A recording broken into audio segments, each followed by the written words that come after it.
নৱবৰ্ষটো আৰম্ভ কৰক প্ৰকৃতি এক মনোমোহা দৃশ্যত, য'ত এসাঁজ তৃপ্তিৰ ভাতেৰে আৰম্ভ কৰক আপোনাৰ নতুন বছৰটো। টিয়কৰ জাজিমুখৰ হাতীশালত অৱস্থিত বৰ্তমান নিৰ্মীয়মান অৱস্থাত আছে যোৰহাট মাজুলী দলং। ইয়াত আছে দলংখনৰ যোৰহাটৰ অংশ। এই যোৰহাটৰ স্থানৰ অৰ্থাৎ দলঙৰ কাষতে আপোনালোকে এসাঁজ তৃপ্তিৰে ভাত গ্ৰহণ কৰিব পাৰিব।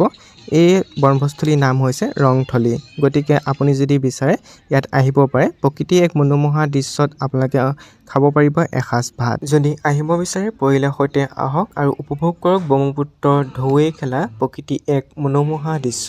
লগতে আপুনি ইয়াত পাব গাঁৱত উৎপাদিত বহু থলুৱা সামগ্ৰী। আপুনি সেই সামগ্ৰীসমূহ ক্ৰয় কৰি নিব পাৰিব।